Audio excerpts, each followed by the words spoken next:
గుంటూరు జిల్లా జైలులో ఉన్న మాజీ పార్లమెంట్ సభ్యులు నందిగం సురేష్ ను ఈ రోజు వైసీపీ అధ్యక్షులు వైఎస్ జగన్ రెడ్డి పరామర్శించారు. మాజీ మంత్రివర్యులు ఇతర వైసీపీ నాయకులతో కలిసి సురేష్ ను కలిసిన అనంతరం జగన్ జైలు వద్దే విలేకరులతో మాట్లాడుతూ విజయవాడ వరదలతో ప్రభుత్వ వైఫల్యాన్ని కప్పిపుచ్చుకునేందుకు 3 ఏళ్ల క్రితం కేసును తిరగదోయడం నందిగం సురేష్ ను అరెస్ట్ చేశారని విమర్శించారు.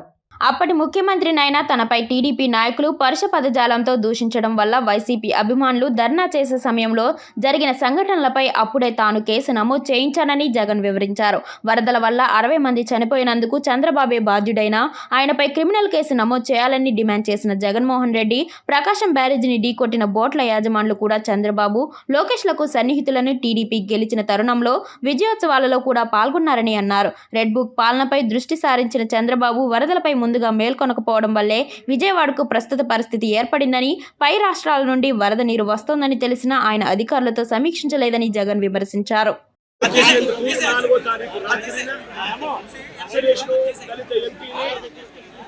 విజయవాడ డిప్యూటీ మేయర్ భర్తను అరెస్ట్ చేస్తారు.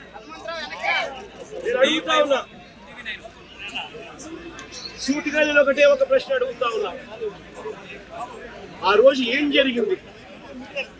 తెలుగుదేశం పార్టీకి సంబంధించిన అఫీషియల్ స్పోక్స్ పర్సన్ పట్టాభి అనే వ్యక్తి ఆ రోజు సిట్టింగ్ ముఖ్యమంత్రిగా అప్పట్లో సిట్టింగ్ ముఖ్యమంత్రిగా ఉన్న వ్యక్తిని ఓసిడీకే అని తిట్టాడు. ఓసిడీకే అంటే ఏమిటో తెలుసా? తెలుగుదేశం పార్టీ కార్యాలయంలో తెలుగుదేశం పార్టీ అధికార ప్రతినిధి ముఖ్యమంత్రిని ఆ రోజు అన్న మాట లంజా కొడక అని.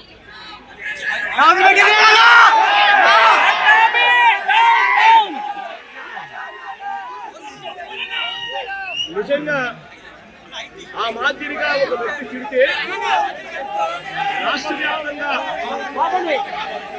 ఆ ముఖ్యమంత్రిని ప్రేమించే వాళ్ళు, వైఎస్ఆర్ కాంగ్రెస్ పార్టీని అభిమానించే వాళ్ళు, రాష్ట్ర వ్యాప్తంగా వాళ్ళందరికీ కూడా కడుపు మండగా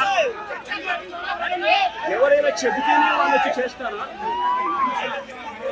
కడుపు మండిన వాళ్ళు ఈ అన్యాయాన్ని చూడాలనుకునే వాళ్ళు, చూడకూడదు అని అనుకునే వాళ్ళు కొంతమంది తెలుగుదేశం పార్టీ ధర్నా చేస్తే అటువైపు నుంచి తెలుగుదేశం పార్టీ వాళ్ళు తప్పు చేసిందే కాక ధర్నా చేయడానికి వచ్చిన వాళ్ళ మీద దాడి చేయడానికి కూడా ప్రయత్నం చేశారు. ఆ దాడి జరిగిన పరిస్థితుల్లో, ఆ తోపులాటలో, ఆ తొక్కిసలాటలో తెలుగుదేశం పార్టీ ఆఫీస్ మీద కొద్దో గొప్ప రాళ్ళు పడినచ్చు. నేను అడుగుతా ఉన్నా, ఆ జరిగిన ఘటనలు ముఖ్యమంత్రిగా నన్ను అన్నా కూడా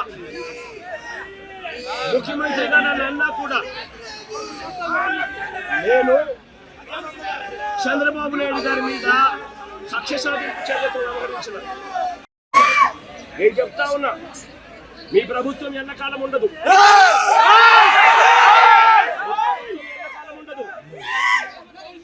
ఒక తప్పుడు సాంప్రదాయానికి మీరు బీజం వేస్తా ఉన్నారు. ఇదే తప్పుడు సాంప్రదాయం ఒక సునామీ అవుతుంది. రేపొద్దున మీ నాయకులందరికీ కూడా ఇదే గతి పడుతుంది. ఇదే జైల్లోనే మీరంతా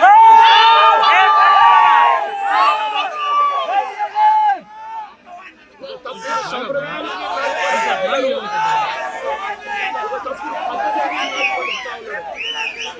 మార్పు తెచ్చుకోకపోతే మాత్రం రెడ్ బుక్ మీరు ఒకరి పెట్టుకుంటారని చెప్పి రాసుకుంటున్నారేమో. రెడ్ బుక్ పెట్టుకోవడం అనేది చాలా సులభమైన పని.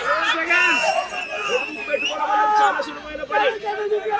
ఇలా మనం మీ విలేకరు కృష్ణకు చెప్పి కృష్ణను రెడ్ బుక్ మెయింటైన్ చేయాలంటే కృష్ణ మెయింటైన్ చేస్తారు. రవి చెప్పి రవి రెడ్ బుక్ మెయింటైన్ చేయాలి, ఘనకార్యం కాదు, పని కాదు.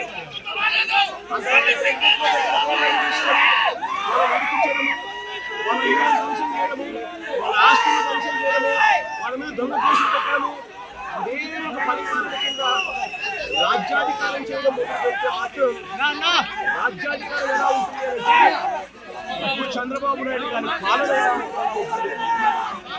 చంద్రబాబు నాయుడు గారు 3-4 నెలలు కూడా సరిపోదా. ఈ 3-4 నెలల్లో చంద్రబాబు నాయుడు గారి పరిపాలన ఎంత దారుణంగా ఉంది అని అంటే నిజంగా నాకు ఆశ్చర్యం కలిగించే విషయాలు,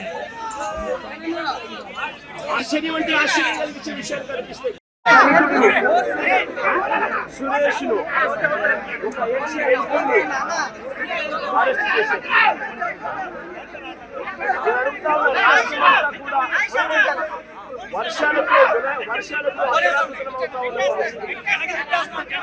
విజయవాడలో చంద్రబాబు నాయుడు గారి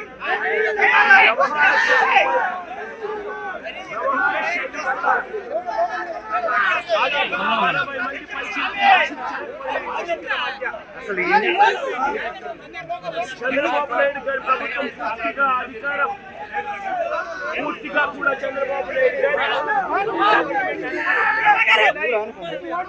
మొట్టమొదటిసారి 60 మందికి పైగా చనిపోయిన పరిస్థితుల మధ్య విజయవాడలో అతనవుతా ఉంటే టాపిక్ డైవర్ట్ చేసేందుకు ఒక దళిత ఎస్పీ 4వ తారీఖు రాత్రికి అరెస్ట్ చేస్తారు.